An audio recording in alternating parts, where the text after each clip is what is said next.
গণ অভ্যুত্থানে গত ৫ আগস্ট শেখ হাসিনার দেশত্যাগের পর থেকে পলাতক আছেন পুলিশের অন্তত ৫৭ ঊর্ধ্বতন কর্মকর্তা।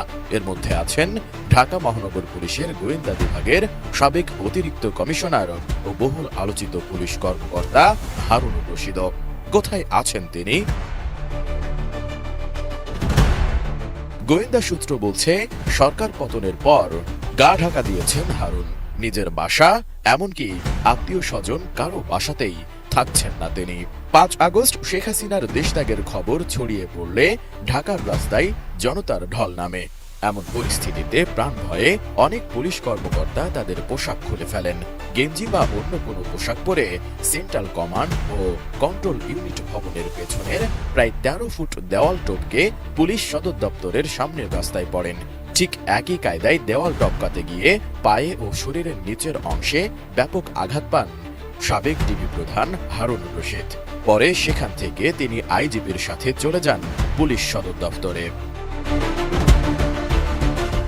ওই দিন সকালে পরিস্থিতি বুঝে পুলিশ সদর দপ্তর লাগোয়া ঢাকা দক্ষিণ সিটি কর্পোরেশনের দেওয়াল টপকে কোনো রকমে প্রাণে বেঁচে ফেরেন হারুন। রাতে তিনি কোথায় ছিলেন সে বিষয়ে নিশ্চিত করে কিছু জানা যায়নি। তবে পুলিশের একটি সূত্র বলছে, তিনি কূটনৈতিক এলাকায় একটি দূতাবাসে আশ্রয় নিয়েছিলেন। এদিকে ২০০৬ সালে ডিভি লটারিতে আমেরিকার ভিসা পান হারুনের স্ত্রী। বৈধ ভিসা থাকায় সেই সূত্রে আমেরিকা পালানোর চেষ্টা করেন তিনি। যোগাযোগ করেন মার্কিন দূতাবাসেও, নিশ্চয়তা চান তাকে অক্ষত অবস্থায় বিমানবন্দরে পৌঁছে দিতে। তবে কূটনৈতিক সূত্র জানায়, তার প্রস্তাব নাকচ করে দেয় দূতাবাস। পরে তিনি সেখান থেকে ফিরে আসেন।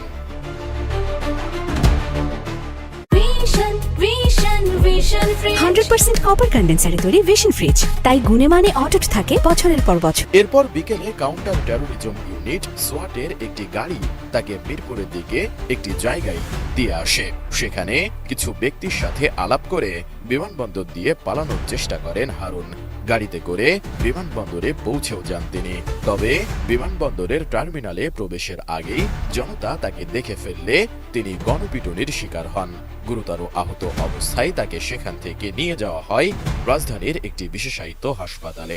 সবশেষ খবর পাওয়া পর্যন্ত হারুন সেখানেই চিকিৎসাধীন অবস্থায় আছেন।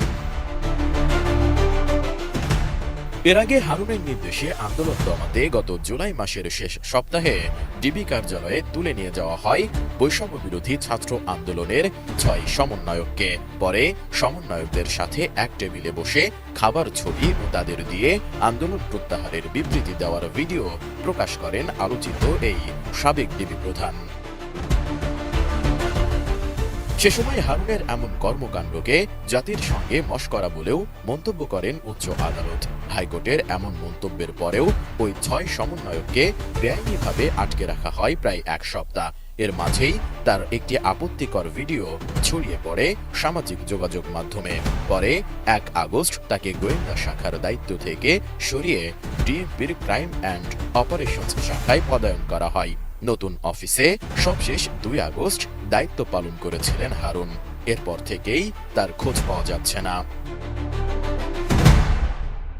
S I Raj.